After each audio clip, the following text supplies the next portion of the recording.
ஜனாதிபதி பிரணாப் முகர்ஜியை பிரதமர் மோடி சந்தித்து பேசினார். அமைச்சரவையை விரிவாக்கம் செய்வது குறித்து இருவரும் விவாதித்துள்ளனர். கடந்த மே மாதம் பொறுப்பேற்ற மோடி தலைமையிலான மத்திய அமைச்சரவையில் 22 கேபினெட் அமைச்சர்கள், 22 இணை அமைச்சர்கள் இடம்பெற்றுள்ளனர். முதல் முறையாக தனது அமைச்சரவையை விரிவாக்கம் செய்ய முடிவெடுத்துள்ள பிரதமர் மோடி வியாழனன்று ஜனாதிபதி பிரணாப் முகர்ஜியை சந்தித்து பேசினார். அப்போது அமைச்சரவை மாற்றம் குறித்து இருவரும் விவாதித்துள்ளனர். பிரதமர் மோடி நவம்பர் 11ஆம் தேதி முதல் 3 நாடுகளில் சுற்றுப்பயணம் மேற்கொள்ளவிருப்பதால் அதற்கு முன்னதாக 9ஆம் தேதியே புதிய அமைச்சர் பதவியேற்பு விழா நடக்கும் என்று டெல்லி வட்டாரங்கள் கூறுகின்றனர். நிதியமைச்சர் அருண்ஜேட்லி கூடுதலாக வகிக்கும் ராணுவத்துறையின் அமைச்சராக கோவா முதல்வர் மனோகர் பாரிக்கர் நியமிக்கப்படுவார் என்று எதிர்பார்க்கப்படுகிறது. டெல்லியில் மோடியை மனோகர் பாரிக்கர் சந்தித்து பேசியதன் மூலம் இந்த யூகம் மேலும் வலுப்பெற்றுள்ளது. நிதின் கட்காரி ஊரக வளர்ச்சித்துறை மற்றும் சாலை கப்பல் போக்குவரத்து துறைகளை கவனித்து வருகிறார். அதேபோல ரவிசங்கர் பிரசாத் தொலைத்தொடர்பு, தகவல் தொழில்நுட்பம்,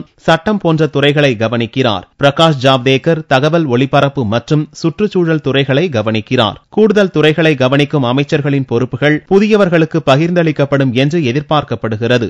ஜார்க்கண்டில் செல்வாக்குடன் திகழும் முன்னாள் மத்திய அமைச்சர் யஷ்வந்த் சின்ஹாவின் மகனும் ஹசாரிபாக் எம்பியுமான ஜெயந்த் சின்ஹா, நீலக்கரி சுரங்க ஊழலை அம்பலப்படுத்திய ஹன்ஸ்ராஜ் ஆஹிர் எம்பி ஆகியோரும் அமைச்சரவையில் இடம்பெறுவர் என்று எதிர்பார்க்கப்படுகிறது. இதனிடையே உத்தரப்பிரதேசத்தின் மதுரா எம்பி ஹேமமாலினி உள்ளிட்ட எம்பிக்கள் பிரதமர் மோடியை வரிசையாக சந்தித்த வண்ணம் உள்ளனர். அதனால் ஹேமமாலினிக்கும் மத்திய அமைச்சராகும் வாய்ப்பு இருப்பதாக டெல்லி வட்டாரங்கள் கூறுகின்றன.